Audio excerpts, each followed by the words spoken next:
Hello, this is Steve from SDRplay. In this short video we're going to look at some of the common installation and upgrade questions we have concerning SDRuno. Looking through the support ticket system at SDRplay, we found a number of questions came up pretty frequently, both regarding to uninstalling the software before downloading the newest version, or having problems after downloading the new version, or something's not working right, should I uninstall the old software? Can I keep multiple versions of SDRuno installed? What if I want to go back to the previous version? And what if I get a message, an error message about the API, or an error message saying no RSPs found? Also, I looked in Device Manager and there was an unknown device. What should I do? And in general, what are the basic troubleshooting steps for SDRuno? So many questions, but we figured the best way to answer this would be to look at each of the issues in turn, and you can see how it applies to any questions you may have.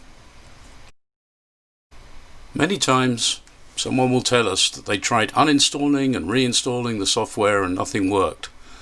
The first thing I want to stress very strongly is it is very unlikely indeed that you will resolve any issues by uninstalling the software.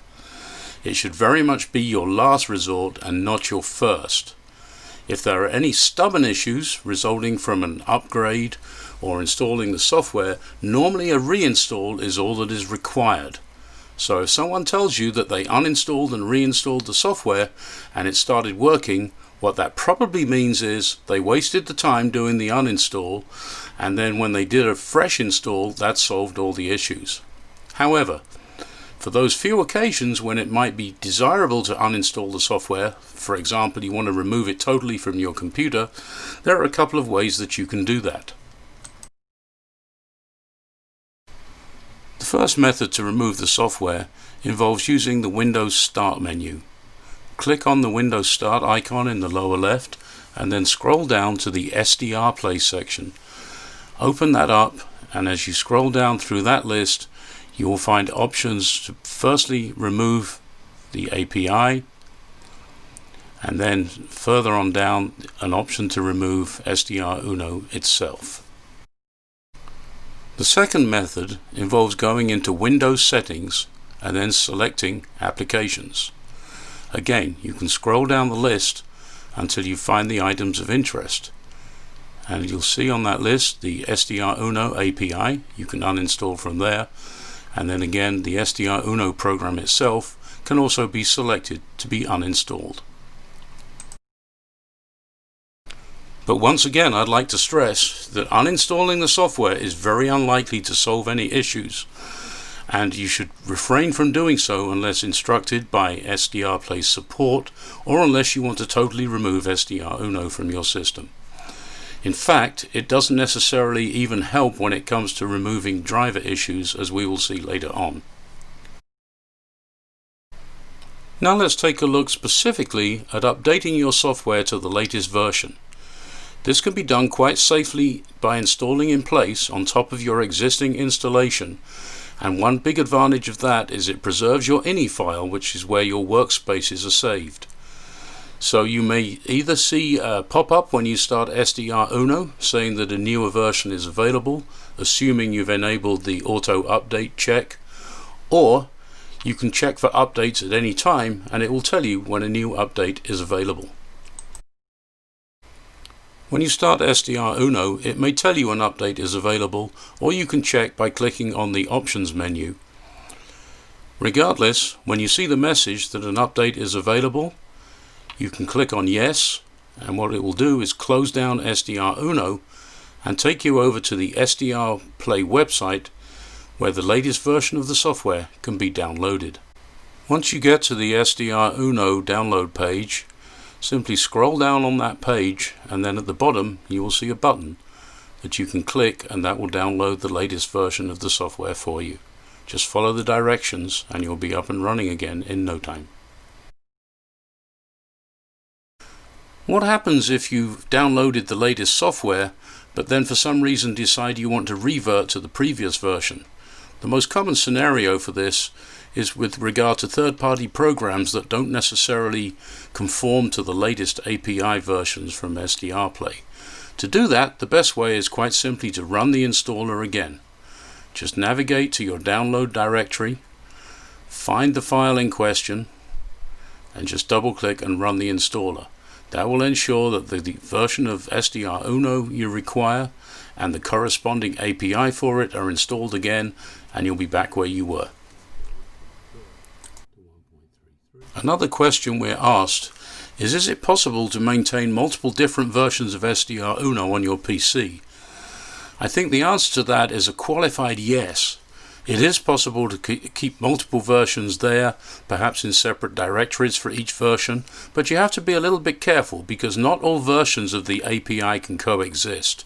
Therefore, our recommendation is keep the installers in your downloads folder, and if for some reason you want to run a different version of SDRuno, run that installer to make that the current version on your system, and then if necessary run the installer for the newer version again later. Sometimes you may see a message about a problem either with the API or with the service. And when you do that, there are a number of ways to try and fix it. The easiest way is just to try and restart the API service from the options menu in the SDRuno main window, but perhaps you can't even start the program, in which case the alternative would be again to go to the Windows Start menu. If that alone doesn't help, another option is to try rebooting your PC, disconnect any RSPs, reboot, reconnect the RSP, and then check in Task Manager to see if the service is running. And then at that point, restart SDRuno again. So going to the SDRuno main window and clicking on the Options button, you can go down and try to restart the API service. That may solve the problem for you. However, if you can't even get SDRuno running, the alternative approach involves going to the Windows Start button on the lower left of your screen. Click on the Start icon, and then when the Start menu appears, scroll down again to the SDRplay section, and then when you drop down from that, you will again see an option to restart the API service. Sometimes, if SDRuno is behaving erratically, that may be caused by a corrupted ini file, in which case a reset of that file can fix the problem, however at the expense of you losing any saved workspaces. It's not a bad idea to go ahead and back up your ini file before doing a reset, and that way you can restore those workspaces if that reset did not work. Again, the way to do this can be selected from the Options button in the SDRuno main window, or indeed it can also be accomplished by using the Windows Start menu again.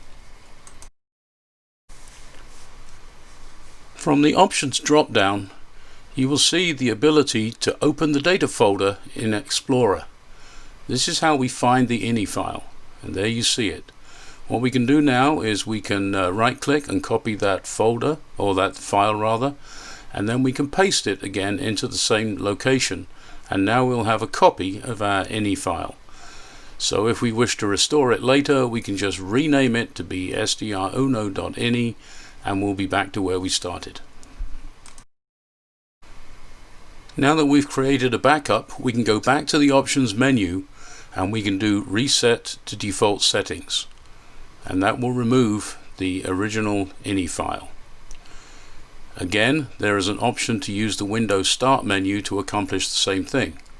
Click on the Start icon in the lower left, scroll down to the SDRplay section, and then underneath that you will in turn find the option to reset registry settings, and that will also remove the ini file. Another often mentioned problem is a message saying no RSPs found. There are basically three things we can try here. Device Manager is a good starting point, but you might also want to try a different cable or perhaps a different USB port on your PC. If you're using the RSP with an external hub, you might want to try connecting it directly to your PC to see if that makes any difference. In general, powered hubs work pretty well. Sometimes when you look in Device Manager, you see an unknown device showing up rather than the RSP. in which case the way to take care of that would be to completely uninstall the driver, disconnect the RSP, and then when you reconnect it, the correct driver may be loaded, or it may be necessary to reboot the PC. If that doesn't work, you can try running the SDRuno installer again to make sure the correct drivers are loaded. Let's have a look at this in practice. Once again, we go to the Windows Start menu, but we right click this time instead of the left click, and when the window pops up, we can select Device Manager. Scrolling down to Sound, Video and Game Controllers and opening up that section, we should see our RSP. If we do not see it, or if it shows with a warning triangle or a question mark, or perhaps somewhere else within the device manager we see an unknown device, then what we need to do is select the thing in question and then uninstall device. Now Windows 10 has a nice feature. You have the option to show all devices, even ones that are no longer connected. So if you've been trying multiple different ports, you may find that the RSP appears in different places. So everywhere you see an unknown device or something incorrect, right click on it, select uninstall driver and remove that completely from your system. Once you have done that, it doesn't hurt to reboot your PC and then try plugging in your RSP again and see if it is now identified correctly. If there's still an issue, you may need to run the installer one more time first. Now we've covered all the common issues and how to resolve them. So your basic troubleshooting guide would be, depending on what error message you see, follow the steps that we've previously covered showing how to overcome them. Verify that your RSP shows correctly in Device Manager. If necessary, restart SDRuno.